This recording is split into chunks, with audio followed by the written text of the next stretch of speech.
Om Sahana Vavatu Sahanau Bhunaktu Sahaviryam Karvavahai Tejasvinavadhitamastu ma Vidvishavahai.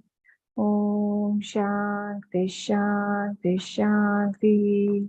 Vakratunda Om Gananaam Tva Ganapatigam Havamahe Kavim Kavinam Upamashravastamam Jeshtarajam Brahmanam Brahmanaspata Anashrinvannotibhisita Sadhanam. Om Shri Mahaganapataye Namaha. Saraswati Namastubhyam Varade Kamarupini Vidyarambham Karishyami Siddhir Bhavatu Me Sada. Gurur Brahma Gurur Vishnu Gurur Devo Maheshwaraha Gurureva Param Brahma Tasmai Shri Gurave Namaha. Sadashiva Samarambha Shankaracharya Madhyama Asmadacharya Paryanta Vande Guru Parampara Shruti Smriti Puranana Alayam Karunalayam Namami Bhagavat Pada Shankaram Loka Shankaram Samasta Jana Kalyani Niratam Karunamayam Namami Chinmayam Devam Satgurum Brahma Vidvaram Vasudevendra Yogindram Natva Jnana-pradam Gurum Mumukshunam hitarthaya Tattva-bodho vidhiyate. Tattva-bodho vidhiyate.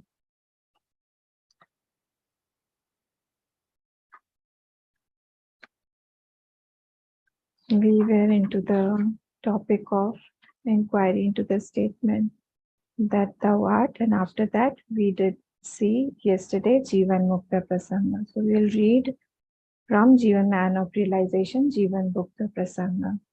Evam cha Vedanta Vakyaihi. In my book, it is on page number 93. You can check your books. Evam cha Vedanta Vakyaihi Sadgurupadeshena cha Sarveshu api bhuteshu Yesham Brahma Buddhirutpanna Te Jivan Mukta Ityarthaha. Next paragraph. Nanu Jivan Muktah Kaha Yatha Dehoham Purushoham Brahmanoham Shudroham Asmi iti Dridhanishchayah Tatha Naham Brahmanaha Na Shudraha Na Purushaha Kintu Asangaha Satchidananda Swarupa Prakasha Rupaha Sarvantaryami Chidakasha Rupo Asmi iti Dridha Nishchaya Rupo Aparoksha Jnanavan Jivan Muktaha. We'll first see this and then we'll go ahead. Okay, we'll read the next line also, only one line. Brahmaivaham Asmi iti Aparoksha Jnanena Nikhila Karma Bandha Vinirmukta Syat. And after that, then another topic of karma starts. So we'll try to see till here what it is being said. See, Vedanta is for what? Vedanta is to understand ourselves better, understand ourselves, what is the nature of our I, who am I? Today we are in action, we are under obligations, we have duties to perform, we have merits or demerits, sins, who has some past. We are very bound, we are very limited. We will have a future, we had a past, we have in the present, and again we will be having some future. So we have defined ourselves as very limited. So in order to enjoy the fruits of action, enjoy the world, because we are limited, we do not have enjoyment in us, we do not have that anand in us, so we need to do some actions, and that is why we are performing actions, and we go from one place to other, we go from one work to the other, we are continuously doing something. One day I will be very happy. I'm not happy right now. When will I be happy? I'll be happy after some time, after I get the fruit, whatever desired fruit I have. After that only, I will be very happy. I'm not happy right now. So if this I, this small I, was the real I, then I should have the experience of that I, but that I is changing. That I is continuously changing. I do not have a stability in that I. Even if that I that is desirous of something, even if that I is hopping from one person to the other, one situation to the other, that I is also not stable. Suppose I have a desire of a new car, suppose I want a car, and then I get a car, brilliant, dazzling car is standing in front of my gate. But after some time, I will myself get bored with that car. It will get old. One scratch and all the joy is gone. So my that I, where has it gone? That I that was desirous of a car, a new car, I wanted to show off. Where is that gone? Where is that I gone? It's gone. It's not there. So this I is also not permanent. That I that I'm satiating, I'm satisfying, I'm fulfilling its desires, that is not permanent in itself. What you say I right now is that small I only, which is wanting some desire to be fulfilled in future. So this changing I is because of the realm of Maya. We are under the realm of avidya, avidyopadi sun, what we had seen the definition of that jeev, because we are under the realm of power of Maya. That is why we are having these different colors. Every time I is changing. My I is not stable at all. What is that I? I is empty right now. It is empty. It is not full. It is empty. When I fill that I, empty I, then I'll become very happy. I find myself in time. I am in time. Time is not in me. If you remember, if you have revised what we had seen earlier, we had seen that time is a concept. Time is not a reality because it keeps changing. It is not real concept because time is dependent on me, but I feel that I am dependent on time. The same time, 1 hour sometimes feels it is like it is ages, it's not passing when we get bored of somebody. But when we are with someone who's very dear to us, we like somebody, that time only flies off. It feels as if only 5 minutes passed. So this is a concept. Time is a concept, it's not reality, but we find ourselves in time. We don't feel what scriptures say. Yesterday we saw three words: yukti, shruti, yukti, and anubhuti. Our anubhuti is completely different, but shruti and yukti, they had logically proved that this time is a concept. This time does not exist at all. But where do I stand right now? To have a perfect understanding about myself, all this thing is being done. What does time do? Time is a changer. Time changes the guna of a thing. That is why the definition of time in Bhagavatam is gun vyatikarah kalah. Whatever is changing the gun of a particular thing is called time. Continuously it is changing. Something or the other is changing. When we got the new house built, the color, the texture, everything was different. After 10 years, it will be different. When we got our new clothes, the clothes were completely different, starched and well ironed and prick and bam. But now what happens? After we wore it several times, it has lost its luster. It's gone. It's not like the new one that we purchased. So similarly, everything has got time in itself. What is that time? It is changing. It is changing its nature. It is changing its good and dosh. Everything is being modified here. So time enters everything and it is changing everything. So I feel that I have also entered the time. But actually, when we are in deep sleep, where is the time? I am not experiencing my anubhuti at that time. When I get up, do I remember how much time I slept? If I am in deep sleep, I won't know unless I see the watch. Only by looking at the watch, I can guess how much time I slept. Because at that time, in the deep sleep, I had left my body, I had left my mind, I had left my intellect. Left means identification. I had left the identification with my body, mind, intellect. And that is why there was no time. In that, in that time, in that plane of consciousness, when we are giving up everything except what is real, that is the real nature of that I, what I am. Was I identified to any shape? No. So all the shapes in this world are a concept only. They appear very real, but they are not. These concepts are being cleared here, clarified here in Tattva Bodh.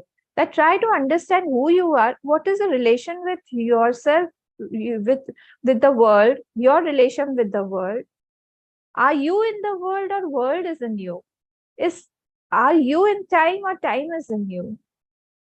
All these concepts have to be clarified, and if we do not clarify this concept, then we will continue to be buffeted by the waves of time. Will be up and down every time, and every time any challenge comes up, then we will be as if thrown apart by that challenge. We won't be able to take that challenge in life. And that is why this is to armor us properly so that we can give a better result, better response to the world when the challenge, when the situation comes in front of us. We can be well equipped with our instruments. At least our intellect should be bright that what I have to respond here. If my intellect, if my buddhi is not there with me at that time, then I won't be able to discriminate. And without any discrimination, I won't be able to gauge or come to some certain conclusion, right conclusion. And that is called maturity. Maturity is not possible without discrimination. Maturity is not possible without your intellect being stable. So unless we have this knowledge, we won't be able to live in the world properly. And that is why this knowledge helps us to lead a better life, to lead a beautiful life, to lead a happier life, to give better responses whenever challenges come in our lives. So this knowledge should be there before we dive into the world. This should be taught before we go into the world of actions. Otherwise, when the situation comes, when the situation is not as per our imagination or as per our desire, then we get shattered. This should not happen. So this changing aspect of this I is not sat, is not true. But there is another aspect that is unchanging, on which these small I's come and go, come and go. I hope you can understand what I'm trying to tell you. There are small I's, small, I wanted to do this in the morning, then I wanted to do that, then I had breakfast, then I had lunch, then I had to work somewhere, then I had to go to meet somebody, then I had a class, then in the evening there was a meeting, then I had dinner, then I slept off. All these changing I's are superimposed on one unchanging I. That unchanging I is the Sat. That is not changing at all. That is the witness of everything. That is the witness of all the objects. That is the witness of everything. My attention does not go there. Whenever I'm working as a seeker, I should have my attention to that unchanging I. Then I'll have proper responses to the world. But I don't have that. So that is called that unchanging I. The situation and I, they are all the small I, and they are all appearing on that unchanging I. Okay, so this birth of a new I and the death of the new I, this is called sansar. The definition of sansar is samsaratiti, is continuously changing. Birth of a new I, death of a new I. Birth of a new I, again death of the I. This continuously keeps on merging and emerging, merging and emerging. So earlier I had gone and again a new I came up. Earlier I went, again a new I came. This continuously goes on. So this is what I should try to discriminate, that I am not. Which one I am, that unchanging I, on which these eyes are coming, hopping, showing their moods, showing their colors, making me hop. Sometimes I'm very excited, sometimes I'm cheerful, sometimes I'm in a sad mood, bad mood, whatever. These eyes, I am not. What I am, that is unchanging I, on which all these are seen. So experiencer is before that experience. So I am that experiencer who is experiencing the experiences that are coming on that big eye. So experiencer has to be before. Like, I know I came first, so I know who all came first, and then who all came second, then who came third, because I was the one who was there initially. First I came in. So the experiencer has to be before the experiences. So one experiencer, that unchanging experiencer, that I am. There my knowledge, there my attention should always go. Okay. So now we were trying to understand the Jivan Mukti Prasang. And I told you that this word is a bit paradoxical, meaning that Jivan Muktaha, Jivan eva Muktaha, while living only he is liberated. This is a statement that is very contradictory to other philosophies, because the other philosophies, they feel that Jivan Mukti, liberation, is possible only after death. But we do not, according to our philosophy, we do not believe in that. We believe that liberation is possible while living also, while a person is living. So, Jivan eva mukta, this is the translation. The Jivan mukta, the liberated person, won't say that I am a Brahmanishta or I know the Brahma. He won't say like that. But who says that? The onlooker, the one who is looking at him, the disciple, or the person who sees him pass by, they will say that he is a Jivan Mukta.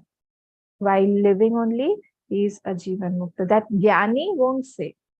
This is not a statement by the Jnani that I am Jivan Mukta. So this Jivan Mukta was described by this sentence, Evam cha Vedanta Vakyehi Sadguru Padeshena Sarveshu Bhuteshu Yesham Brahma Buddhirutpanna Te Jivan Mukta Ityarthaha.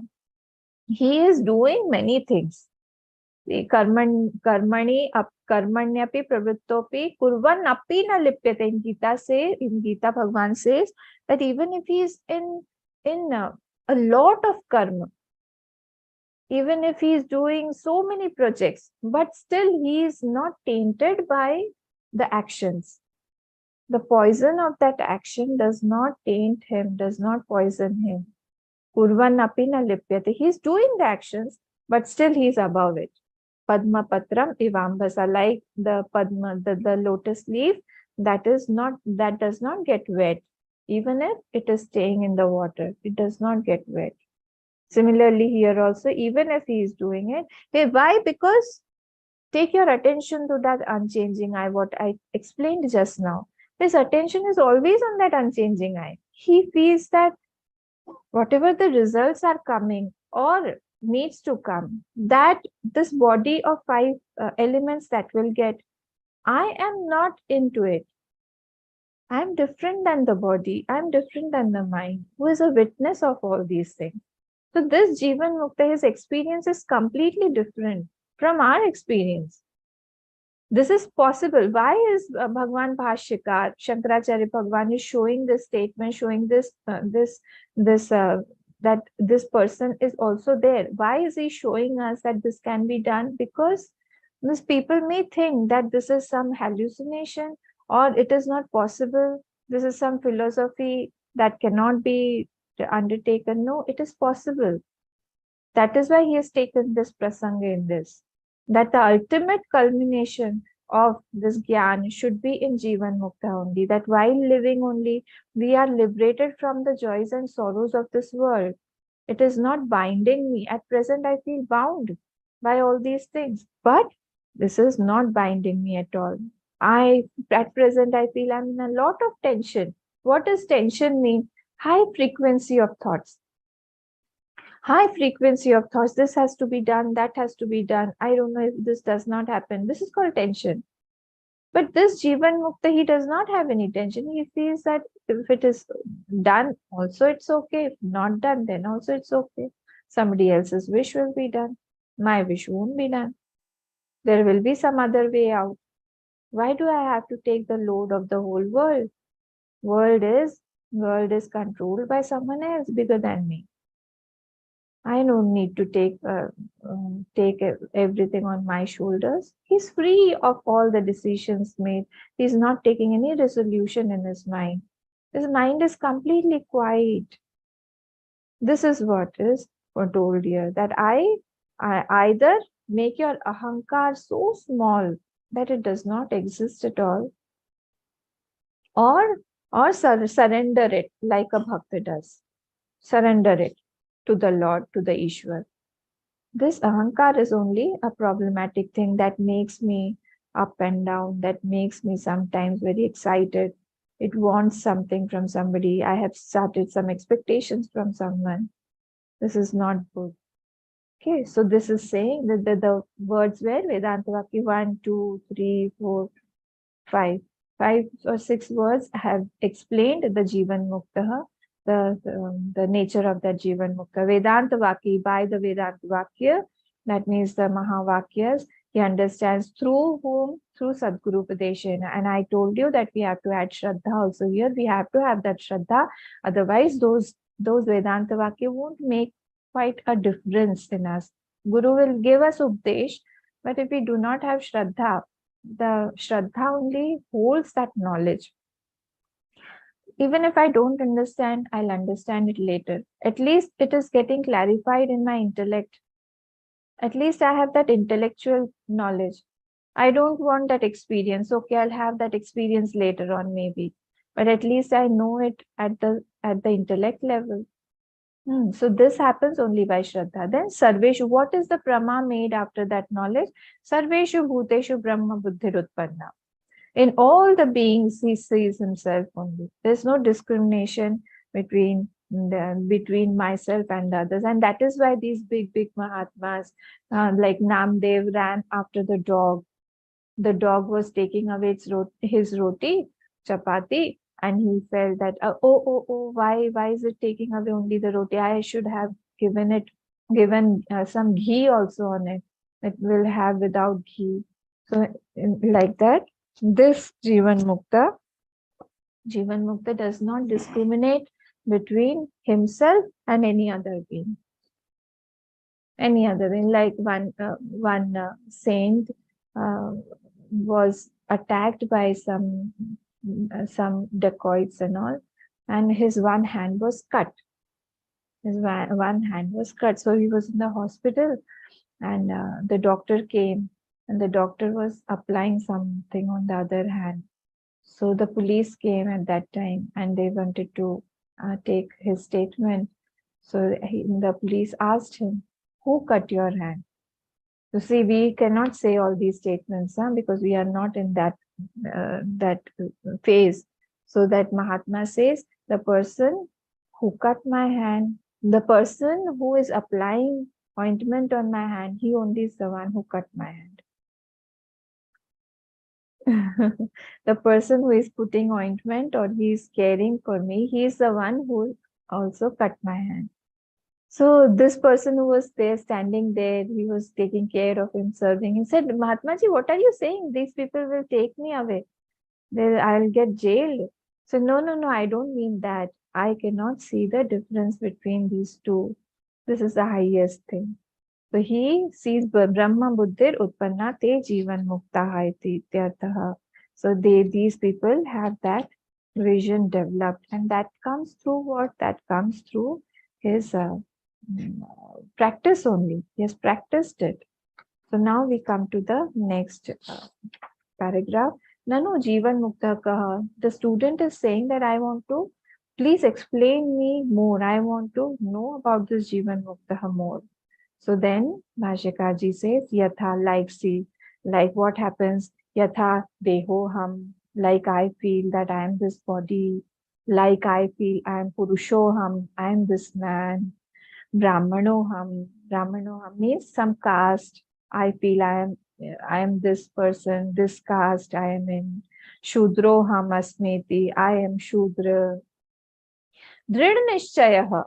I have that drid nishchay in me.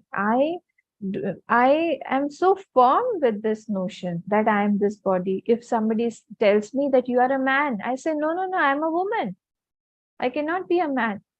So this is drid nishchay. Even in my dream also, if somebody says I'll get up, I say, no, no, no, I am a woman. What is your name? My name is such and such. I have everything ready. So like he's saying this, I have the firm conviction that I am Deha, I have this body, I'm this body, I'm this Purusha man. I'm not an animal, I'm a man. I'm Brahmano, the caste and the creed and the nation, nationality, everything I am firm about. Similarly, similarly, Naham Brahmanaha. This Jivan Mukta feels, I am not Brahman, I am not in some deha, na Shudraha, na Purushaha. I'm not this, I'm not this, I'm not this. Whatever we feel is conviction is completely opposite. Then what is it? Kintu Asangaha. I am Asangaha. I do not have any company. I do not, because I am only there. So there's nobody else to give me company. Asangaha. I do not need any Sangha. Satchidananda Swarupaha. These words we had already seen. Again, we'll see Sat, Chit, and Ananda Rupaha. My nature is Sat.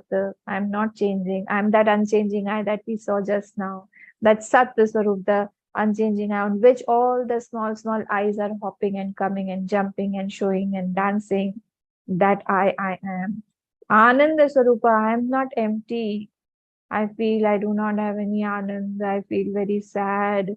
Sometimes I want that others should praise me. That is why I'm becoming sad when people criticize me.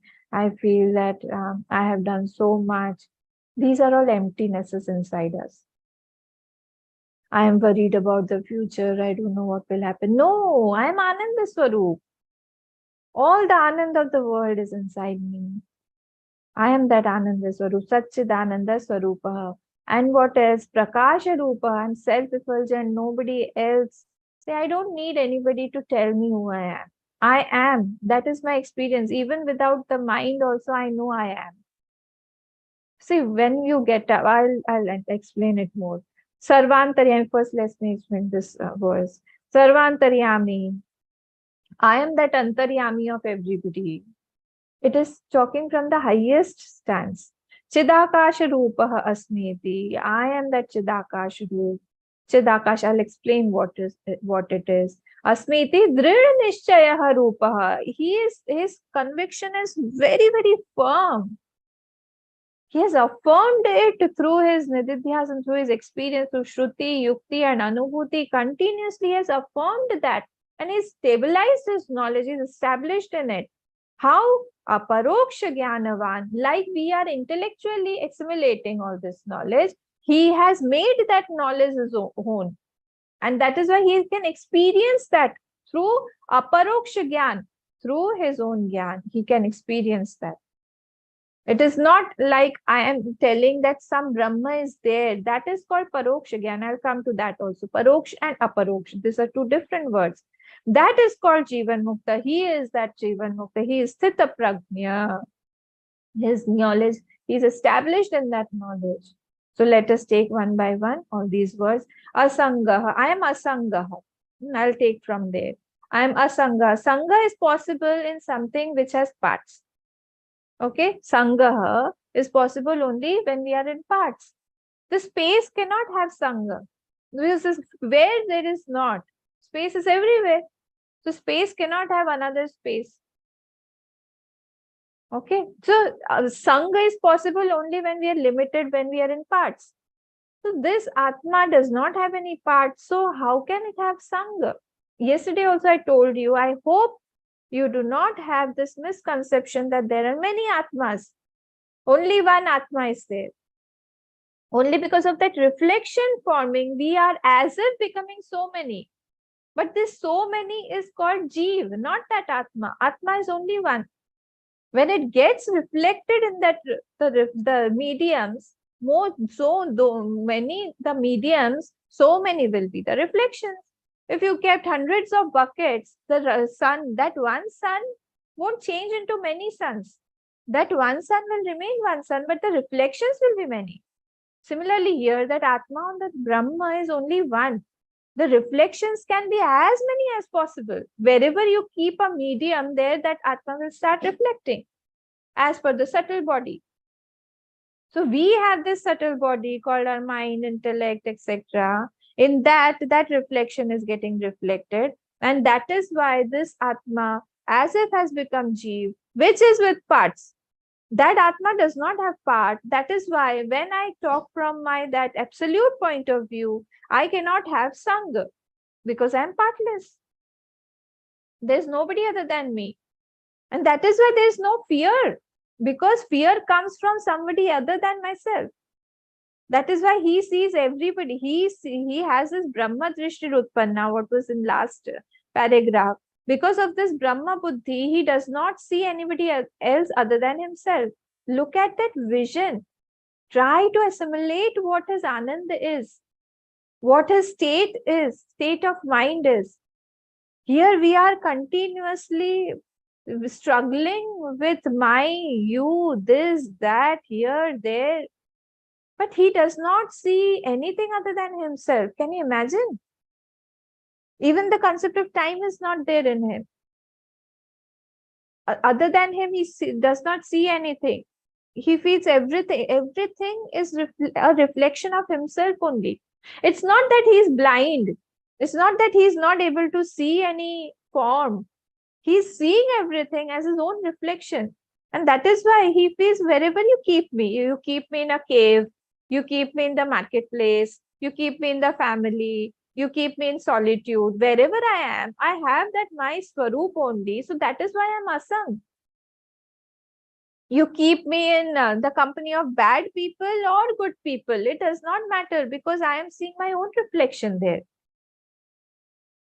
Even with the dacoits, even with the bad people, the thieves, he does not have that taste or that thought of no, uh, these people are very bad. They should be left out. He does not have those thoughts because he sees his own reflection always. So he's happy. Asangaha. So whenever there is two, then they can be sung. If there is only one, how can sung be possible? So there is nothing other than himself. When we see two, there is a thought of challenge. My existence gets challenged by the other thing. You understand? Whenever I have a drishti on two, suppose I see you, then there is a challenge in my existence. But if I am only there is nobody other than me, then I am only existing. There is nobody to challenge my existence. This is the knowledge. There are no two knowledges, there are no two existences, only one. That is why he's saying into asangaha drid nishchaya, drid nishchaya rupa. See, all the drid nishchaya will go with everything. He is drid nishchaya rupa, that he is asanga. If somebody comes and he gets attached to him or her, then he will again start feeling that, yes, I am small, I have to care for this person, that person, I have to do this, these things. He does not have, his attention does not go there because he knows that he is only one. Prakash, Satchidananda Rupaha. We have already explained this. Sat, Chit and Ananda Rupaha. Chit means what? I am that knowledge, that unchanging knowledge I am. I am not this changing knowledge. All the knowledges of the world that is coming on me and going in me. That knowledge that I am, I do not need something other than that because I am knowledge Swaroop. I am Jnana Swaroop. This is called Chit. Chit. Chitta. These are two words. Chitta is different than Chit. So Chit with Halan, only half ta. That is my Swaroop. When I say Chitta, that means mind, the thoughts. So you should differentiate between these two words. So this here they are saying that it is Satchit Ananda Swarup. So I had explained this to you. Then the next word comes Prakash Rupaha. I am that self-effulgent Swarup. I do not need some other instrument to know myself. I know myself. I don't need you to remind me every time that, oh, you are Ananya, Ananya Chaitanya ji. Hari Om, Hari Om. You are Ananya. One person used to forget himself and he used to write his name. Or he had the disease of uh, forgetting everything. So at night also he used to write his name on some chit and used to keep near his pillow. And my name is such and such, my date of birth is this, my mobile number is this, everything. One day that got lost. He couldn't remember. This is not the case. I do not need anybody to remind myself who I am. Like if there is a dark room, this example is given in Atma Bodh. I go in a dark room, I tell you, yeah, please bring that object, please bring that book from that room. They'll say, Amma, that room is dark. I say, yes, it is dark. Is there any light there? I said, no, there's no electricity there. You have to take a torch with you or a lamp with you. I said, okay, you light a candle or a lamp and then you go there and you try to find out that book and you come back. We have a room like that behind. So you come back. Then again, I ask you, okay, you came back with the book. You said, yes. I want you go to another room. There you go and find a lamp for me. Now what will happen? If I ask you to go and find the lamp for me, the lamp that is lit already, do you need to take a lamp with you to find another lamp? No, no. This is logical. We do not need to take another lamp to find another lamp because that lamp is self-effulgent. Similarly, here we do not want any other thing other than myself to make me understand, realize that I am there. I know myself. What is your experience? Try to understand, try to guess your experience in the morning. Try to think about your experience. The first thought that you get in the morning.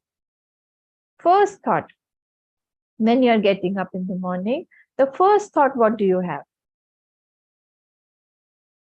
You are not aware of your body also at that time. You were in deep sleep and you just got up. But still, you know that you are. You do not need someone else to remind you that you are. Even your mind is hazy a bit at that time. If you get up, you falter, you stumble, you get hit by some table or some chair.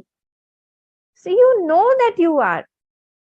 At that time, you don't need anything other than yourself to know, to make yourself know that you are. This is called that Prakasha Rupaha. Even when there is no thought in your mind, still you know that you are. And day and night, it is illuminating. Day and night. In the morning also, at night also, it is there inside you. You do not need anything other than yourself. This is called Prakasha Rupaha. Okay, so if something is knowing by itself, then it is not knowing something else. It is knowing itself only. Again, if something is knowing itself, then it is knowing itself only. It is not knowing something other than itself. What did you say? I didn't understand. Oh, if you are knowing something on your own, if you're knowing something, that something is you only. It cannot be other than you. And now you try to understand. If you're not understanding, then I can't help you. In presence of something else, like something other than that is known. But I am knowing something on my own. That means I'm knowing myself. I do not need anything other than that. Okay, the other I is coming due to ignorance. That is not myself. That is not that big I. This I is coming due to ignorance. I do not want to know myself through somebody else, through something else. I know myself even without the thoughts I know.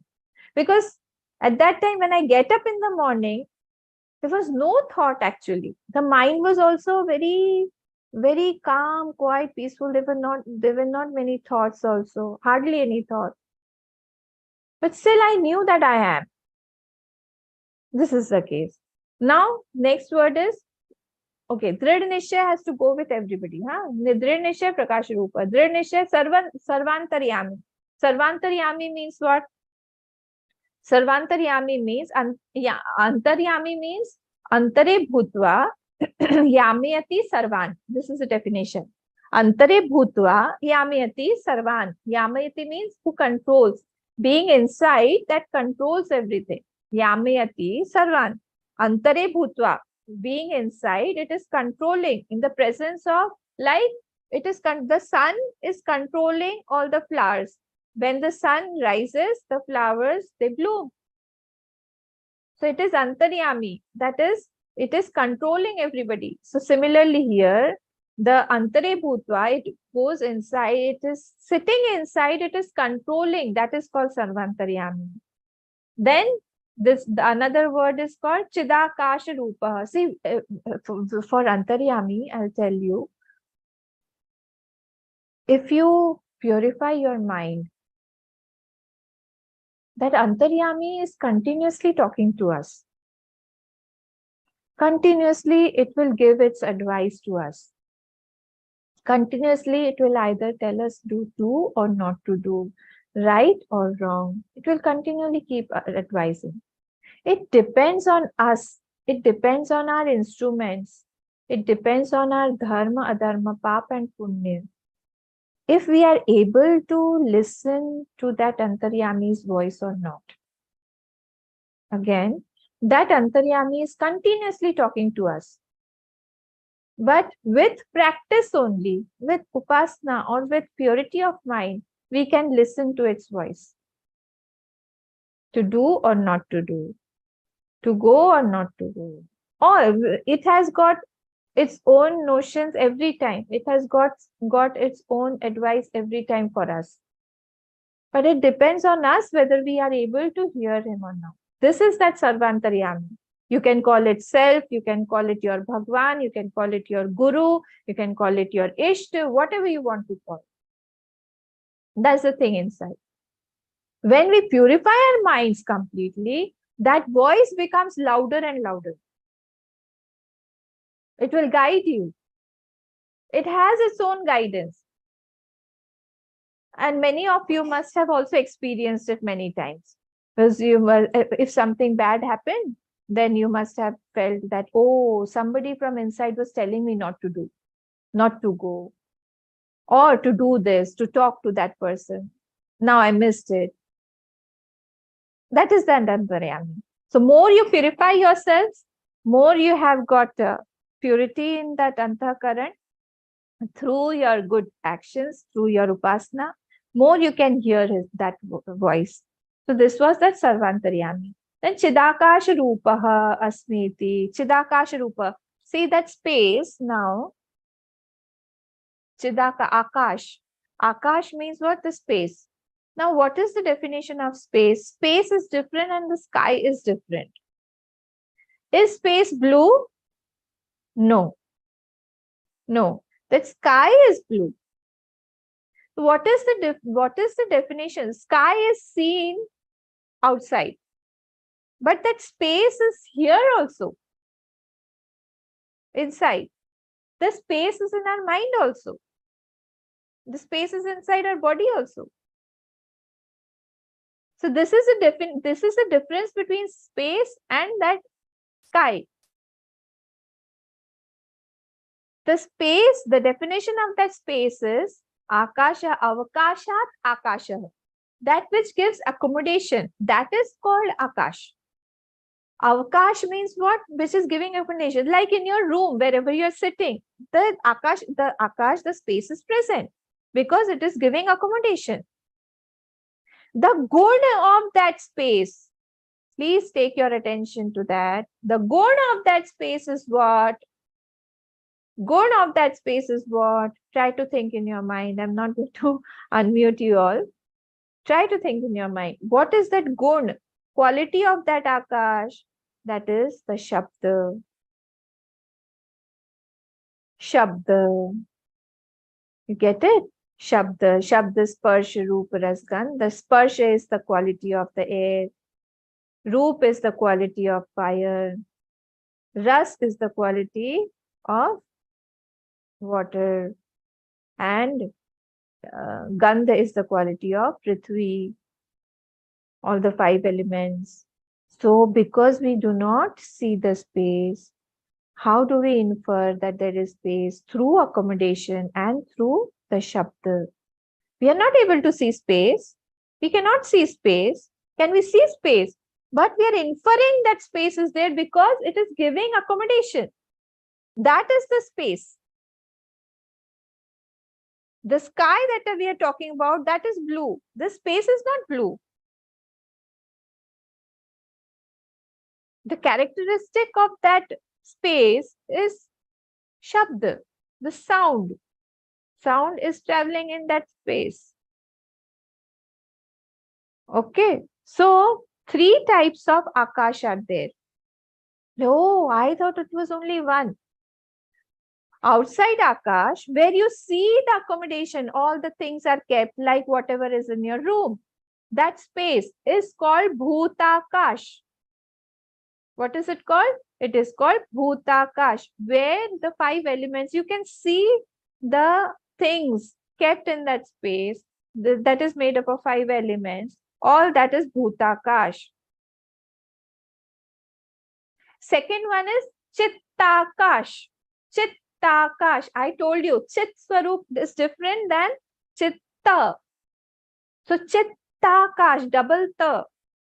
So that Chittakash means where I can see, when I close my eyes, the space that I see, where I see darkness. No, the thoughts that are coming and going, where is it coming and going? That also needs a space. That is called Chittakash. Oh, is it so? That also needs space. Of course, that will need space. Otherwise, where will it come and go? That is also made up of Apanchikrit Panchamahabhut. So that Chittakash, the space in that mind. Okay. So that space, when you're closing your eyes, where are you thinking? Where are you thinking? That is called Chittakash. Outside Akash is Bhutakash. In the mind, where the thoughts are going on, merging and emerging, that space also is required. That is called Chittakash. And the last is Chidakash, where the thoughts come and merge, in which they are merging. That is called Chidakash, the D. Chidakash. So there are 3 kinds. I hope there's no confusion. If you have any confusion, please raise your hand. I will explain it again. One is Bhutakash, where you can see accommodation. It is made up of 5 elements. Sthul, Panchikrit, Panchamahabhut. The second one is the mind, Apanchikrit, Panchamahabhut, where you close your eyes, where you think, where the thoughts emerge. That is called the Chittakash. And where the thoughts merge, where your mind is merging the substratum of that thought, that is called Chidakash. So I am what? I am, and this is firm conviction. Chidakash Rupa Asmiti. Drid Nishchaya Rupa. He has got that Drid Nishchaya that all these idam vrittis are coming and going in what? In me. In that Chid Swarupa Ham. Chidakash Rupa Asmiti. Okay. So here he feels all the vrittis that are coming in me and going in me. See, Patanjali ji had explained, had told the definition as Chitta Vritti Nirodha Yoga. Okay, so he differentiated that Chitta and the mind. If we see the definition of that Patanjali ji gave in Yoga Sutra was Chitta Vritti Nirodha Yoga. So he has given this Chitta Vritti Nirodha Yoga. This thought comes and goes. Where is this mind coming and going? That is Chidakash. Chidakash Rupoham. Okay. So this Chitta goes in Chida. Chidakash. Chitta is coming and it's going in Chida. Chidakash Rupoham. Drid Nishchaya Rupa. This is his firm conviction. That conviction cannot be negated. That conviction cannot be refuted at all. All the experiences can be refuted. Logically, I can cut all of them. But this conviction cannot be refuted or negated. It is firm as ever. It's strong and firm, and I'm abiding in that. This is called Drid Nishchaya, Anadhikrit Rupam, Abhaditam. It's not refuted. It does not have any doubt on it. I'm firm that this is the case. See, there are two things. One is called Purush Tantra and other is called Vastu Tantra. One is Purush Tantra and other is called Vastu Tantra. Purush Tantra means what? You're free to think anyhow. Like I see a man. Everybody sees that this is a man. This is called Vastu Tantra. Whatever that the nature of the thing is, everybody is seeing that he is a man. But what is called Purush Tantra? I see him as a father. I see him as a brother. I see him as a son. That is called Purush Tantra. It is changing from person to person. How I take that thing or the object or the person, that is changing from person to person. The perception is changing. That is called Purush Tantra. But Vastu Tantra, say everybody is seeing this as same. Everybody is looking at the sun as sun. Nobody sees that sun is mine. That is called Purush, that is called Vastu Tantra. But when Kunti saw sun, it was different. She saw the sun as the father of Karna. That was Purush Tantra again. Okay, so when we are defining everything, what it is, what does not change, that is called Vastu Tantra. It is not changed. Like fire is hot. Fire is hot. That is its nature. That is Vastu Tantra. The nature of the thing is not changing. That is Vastu Tantra. But when we are changing some things, that is called Purush Tantra. I just wanted to give you this. And then we come to the next word is called Aparoksha Gyanvan. See, there are three words. Paroksh, Aparoksh and Pratyaksh. Pratyaksh means what? I'm looking at you. I can see everybody. I can, whosever videos are open, I can see you all. Clearly, I can see Dhirenji, I can see Lakhanji, I can see Meenakshiji, I can see Narayanji, Abhamma, Fero, Geetamma, Sushilji, I can see Subhashish, I can see Sonia, I can see Mitali also. But yeah, I can see everybody, all of you. Now, this is called Pratyaksha because Aksham Prati, whatever is in front of me, front of my eyes, that is called Pratyaksh. Again, Aksham Prati, Aksham Prati, iti Pratyaksha. What is the definition? Aksham Prati, whatever is seen in front of my eyes, that is called Pratyaksha. Now, Paroksha. Be very alert, okay? Because even after going through many texts, these definitions are confusing. Paroksha. Paroksha means what? Akshebhya paraha iti paroksha jnana. Akshebhya paraha. I am not able to see it, but it exists somewhere.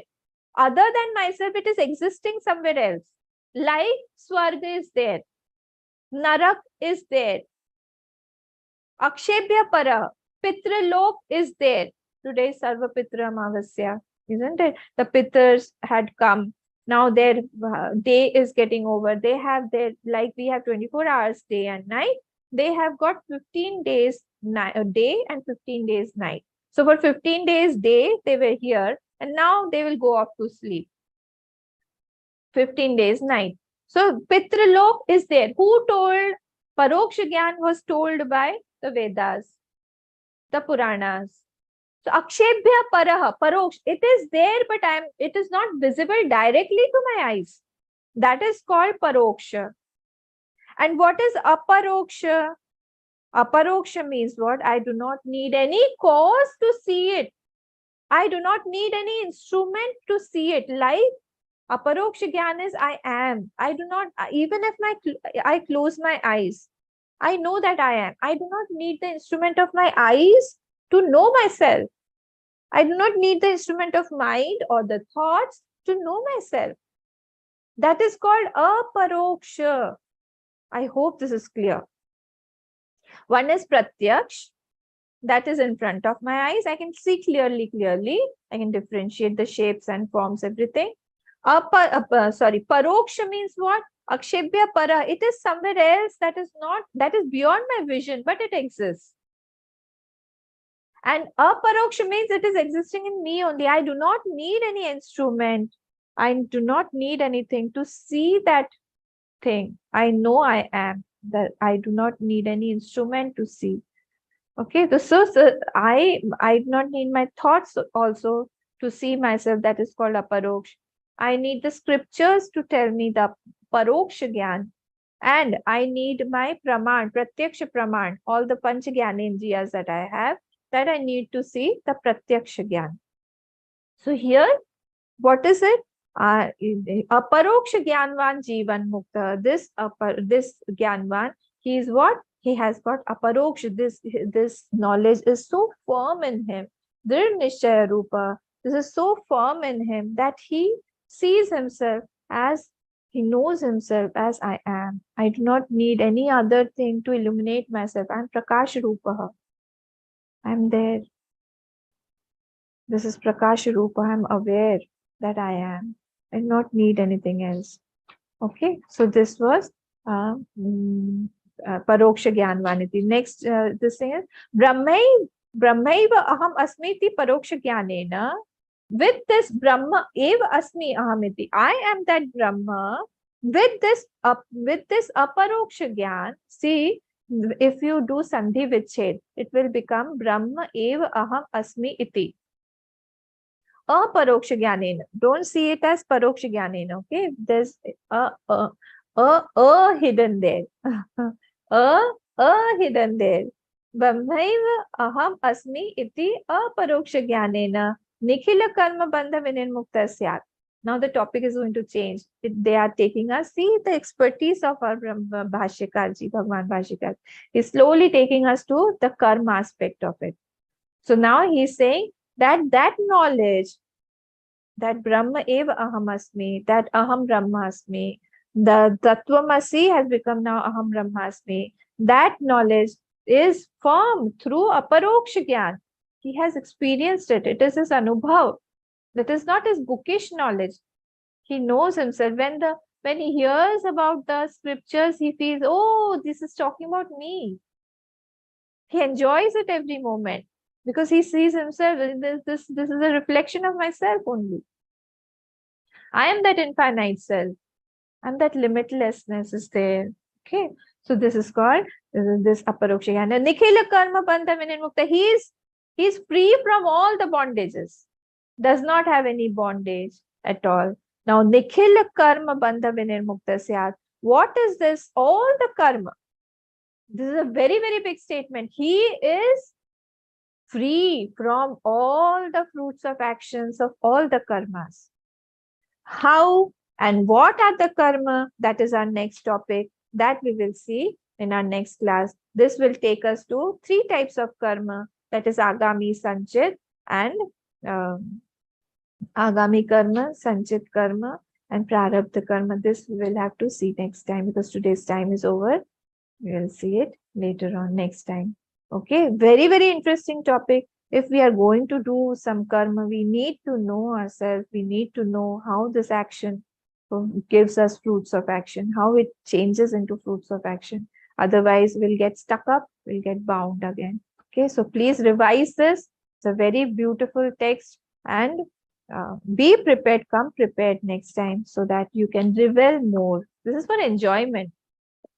Don't be very serious or something. Enjoy yourself and take it as this is being spoken about your own life. When you enjoy more, the impressions are more. So every time anything gets revealed, you feel, oh, okay, this is being talked about me. Oh, I should do this. Every moment should be a revelation whenever we are doing satsang. That is the case when we are enjoying, the impressions will become more deeper and subtler. Okay, we'll see you next class. ॐ पूर्णमदः पूर्णमिदं पूर्णात् पूर्णमुदच्यते पूर्णस्य पूर्णमादाय पूर्णमेवावशिष्यते ॐ शान्ति शान्ति शान्तिः हरि ओम श्री गुरु